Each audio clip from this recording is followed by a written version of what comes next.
One of the biggest issues I consistently see with my clients who have saved and saved extremely well for retirement, they are used to being able to, quite frankly, push money on certain situations to solve problems because it works, right? You have a leaky pipe in your house. Pay a plumber. Your HVAC doesn't work. Pay a AC specialist, right? Your irrigation system doesn't work. Great. Get a sprinkler guy out to fix it. Well, as you get into retirement, that actually isn't a thing when it comes to some of the planning that you need to do. Maybe a better way to say it is a thing, but it's in the form of tax. You're giving money to the government, and I've yet to meet anyone that raises their hand and is like, you know what? I love that. That's my favorite thing. And so when we look forward, most people, when it comes to Roth conversions, they have no plan.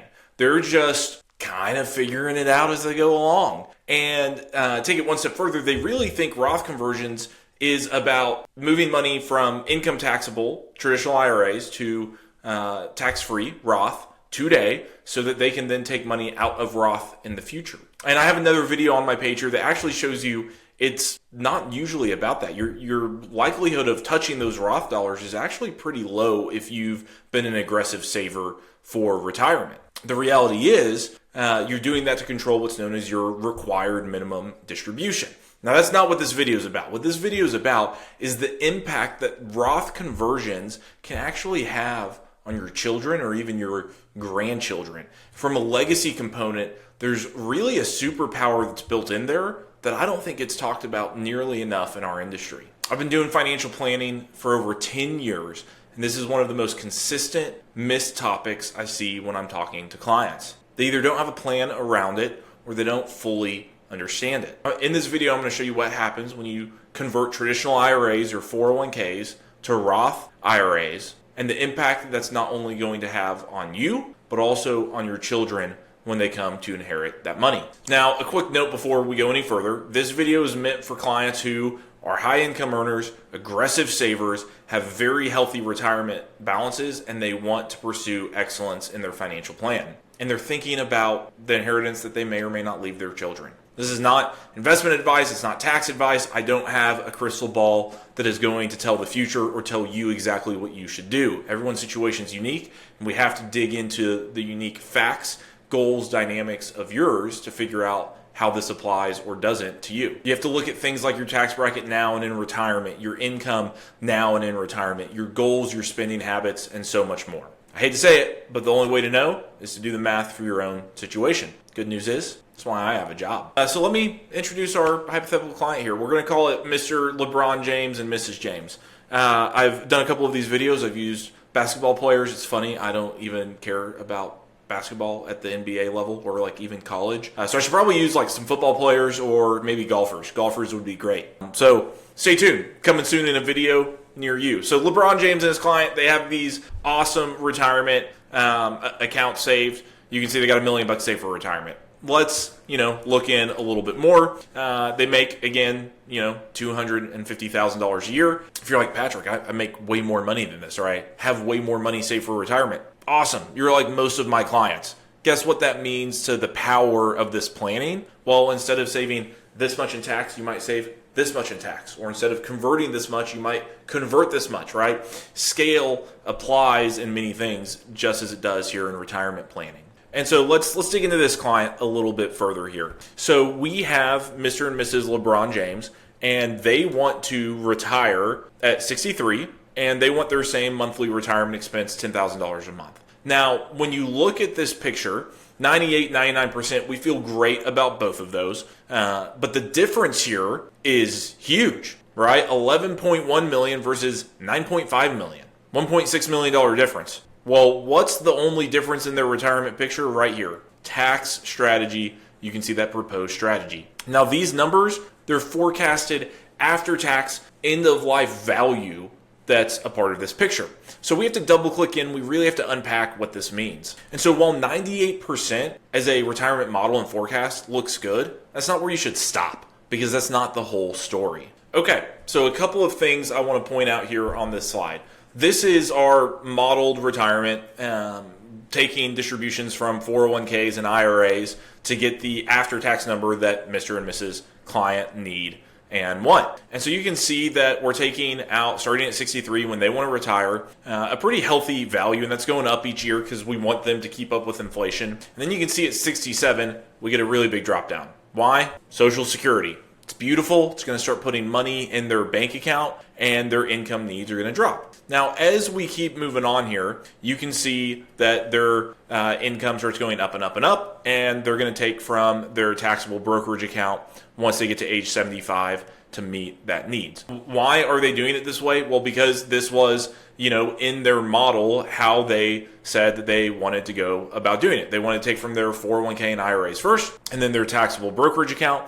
Why? Well, because that taxable brokerage account, in their mind, is a better inherited asset for their children because they get a step up in cost basis. So they wanted to try to have that number be as big as it could be and as valuable as it could be. And you just see they're going to continue coming down. They're going to have their taxable brokerage, and then they'll have Social Security supplementing their lifestyle all the way until age 90.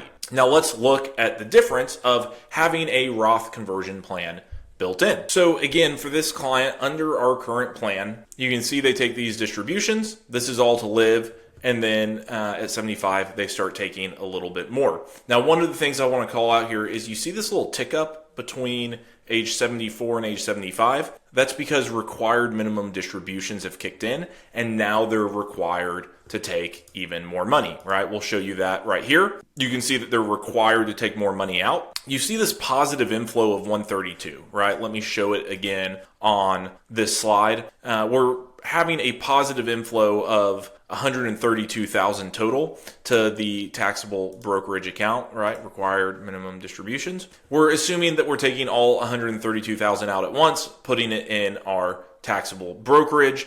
And then when we come over here to net cash flows, that's how we get a positive 45,000, because this client is not spending all of their distributions from their 401k and their IRA. And so we really get to understand where this works and what happens. So that's why there's a net positive cash flow, because we're taking more out than we need. So we're saving the extra because we have 105 here, 26 here, and then Social Security on top of that. So what you're about to see is really an example that I've modeled out for this sample client. But the real question is, what may this look like for you and your family, specifically what your kids might inherit before tax, after tax, capital gains taxable, where they get a step up in basis. If you haven't had these conversations, then reach out, send me an email, or book a time on my calendar directly, and I'd love to have that conversation with you. All right, so now let's get back to our client. Let's fast forward to the moment that this client passes away, because that's really what was important in their mind, not only saving taxes while they're alive, but the legacy that they're going to leave behind. And so one of the things we did was we built in Roth conversions. We're not really going to unpack when we convert and how much we convert. I have another video that talks about that, and it walks you through the impact, because I already showed you the current plan and what was happening, where we had more money than we needed. We were putting that excess money into a taxable brokerage account. The kids were going to get a step up in cost basis. But when we build our Roth conversion plan and we start to come in, we said we wanted to convert at Roth at an ordinary income tax bracket when Mr. LeBron James retires, and we assume that his children will inherit this money, and when they inherit it, they'll be at a estimated tax rate of 20%. You can see right here, this little blurb pops up, and it tells us what this does. And so the power of converting to Roth means the money that the children were going to inherit under his original plan, that was going to be traditional IRA and brokerage, compared to our plan that's going to be a combination of traditional IRA, Roth from the conversions we've done, and brokerage, is almost $4.7 million more after-tax value to the children. Because if the children inherit a traditional IRA, after required minimum distributions have started, they're going to be taking money out while they're in some of their peak earning years, in our example 20%, is going to push their income tax higher. Well, brokerage and Roth, as the law sits today, currently have much more favorable rules around how you can use that money and how that money is taxed upon inheritance. Now, this isn't just about the kids. It's also important to note what the client would have saved during their lifetime, just shy of $1 million in income tax under our example, under our existing tax laws and the assumed returns we have. And so Roth conversions are one of those decisions that don't necessarily affect you just today. Can, but it's also going to affect you when required minimum distributions come into play and when your children inherit that account. And so that compounding effect grows as time grows, just like when you started investing early, the compound interest effect was the most powerful the more time you gave it. So you got to see a sample client here, a very similar starting point, and how some of these small changes in planning items could have really big impacts on their plan over a 30-year window. Again, whether or not Roth conversion helps you or not, there's a lot of factors in play here. Your tax bracket now versus retirement, where tax rates go in the future. I don't have that crystal ball. I can't tell you what Uncle Sam's going to do. Your time horizon, your retirement horizon, your income needs, your children's careers and how much money they're making and what tax brackets they're in. So what's right for one person is likely not going to be right for you. And that's why plans are customized. That's why it's called personal finance. So I urge you to sit down, do the work, do the lift, or work with someone who can help you and figure this out for yourself. Now, Roth conversions, that's just one lever. The bigger question is how your money comes out in retirement in the first place. The distribution planning, which accounts we take from, when we take from them, how much we take from them, and that even feeds into how we manage market volatility, risk in retirement, what happens if the market has a 20% pullback. All of this is important, and all of this I'll break down in future videos. Click here, and I'll walk you through a hypothetical couple that I recently worked with and how we built their distribution plan, and how they could have faced a much higher tax bill had they not done the work to solve this problem before they got to retirement.